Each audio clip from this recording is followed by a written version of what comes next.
بسم اللہ الرحمن الرحیم۔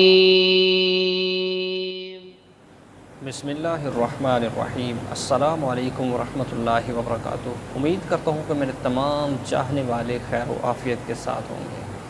دعا ہے اللہ آپ سب کو سلامت رکھے، آپ سب کی دین دنیا کی مشکلاتوں کو، پریشانیوں کو آسان فرمائے۔ تو پیارے ساتھیوں، زندگی کے اندر رہتے ہوئے ہر وہ لمحہ کہ جن لمحات کے اندر آپ نے اللہ کو یاد کیا، اس رب کی حمد و ثنا کی، وہ آپ کے لیے بڑا ہی مجرب ہے اور سب سے بہترین ہے۔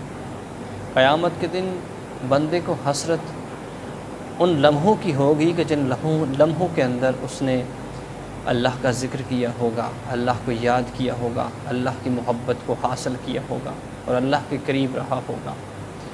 پیارے آقا صلی اللہ علیہ وسلم کی حدیث پاک کا مفہوم ہے کہ افضل انسان کا لمحہ وہی ہے کہ جن لمحوں کے اندر وہ اپنے رب کا ذکر کرتا ہے، اپنے رب کو یاد کرتا ہے۔ اور زندہ کی مثال بھی وہی ہے کہ جو اللہ کو یاد کرنے والا ہے، اللہ کا ذکر کرنے والا ہے، اور مردہ وہ انسان ہے کہ جو اللہ کے ذکر سے غافل رہتا ہے، اللہ کو یاد نہیں کرتا ہے، وہ مردہ کی مثال ہے۔ تو پیارے ساتھیوں، ذکر ایک ایسی عبادت ہے، ذکر ایک ایسی فکر ہے کہ جس کی وجہ سے انسان کی روحانیت اوپر ہوتی ہے، انسان کو ایک روحانی سکون ملتا ہے۔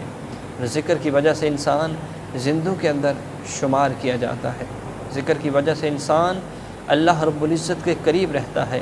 ذکر انسان کو ایک ایسی طاقت دیتا ہے کہ جس کی وجہ سے اس کی زندگی کے اندر پریشانیاں ختم ہو جاتی ہیں، دکھ ختم ہو جاتے ہیں، اور ہمیشہ اسے لذت آتی ہے تو اللہ کے ذکر کے اندر آتی ہے۔ اللہ کے یعنی کہ اللہ کو یاد کرنا اس کے لیے بہت ہی ایک محبوب ترین عمل بن جاتا ہے۔ پیارے آقا صلی اللہ علیہ وسلم فرماتے ہیں کہ اللہ رب العزت ارشاد فرماتا ہے کہ جو بندہ میرا ذکر کرتا ہے، قیامت کے دن اس کو مانگنے والوں سے زیادہ عطا کروں گا۔ ایک اور حدیث پاک میں حضور اکرم صلی اللہ علیہ وسلم نے فرمایا کہ جو اللہ کا ذکر کرتا ہے، قیامت کے دن اللہ اس کو بغیر حساب کی جنت عطا فرمائیں گے۔ تو ذکر کرنا ایک بہت اچھی عبادت ہے، تو کوشش کیا کریں، اللہ کو بہت زیادہ یاد کیا کریں، اللہ کا ذکر کیا کریں۔ کریم آقا علیہ السلام کی دوسری حدیث پاک کہ ذکر سے انسان کا دل جو ہے آئینے کی طرح صاف ہو جاتا ہے۔ حضور صلی اللہ علیہ وسلم فرماتے ہیں کہ اے میرے صحابہ سنو، جس طرح لوہے کو زنگ لگتا ہے اس طرح دلوں کو بھی زنگ لگ جاتا ہے۔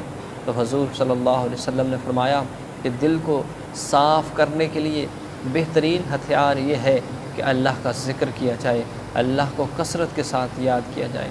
جب آپ اللہ کو کثرت کے ساتھ یاد کریں گے، اللہ کا ذکر کریں گے، تو آپ کا دل جو ہے آئینے کی طرح صاف ہو جائے گا، آپ کا دل کے اندر نور آ جائے گا، اور ذکر جو ہے اس سے روحانیت ملتی ہے، ذکر جو ہے اس سے انسان کے اندر ایک ایسی لذت آتی ہے، ایک ایسی چاشنی آتی ہے کہ جس کی وجہ سے انسان کی زندگی خوشحالی کے اندر بدل جاتی ہے، انسان کی زندگی کے اندر سکون آ جاتا ہے۔ تو پیارے ساتھیوں، اللہ کو اس کثرت کے ساتھ یاد کیا کریں، اللہ کا ذکر کیا کریں کہ اللہ رب العزت نے قرآن پاک میں ارشاد فرمایا ہے الا بذکر اللہ تطمئن القلوب، کہ بے شک دلوں کا سکون جو ہے وہ اللہ کے ذکر کے اندر ہے۔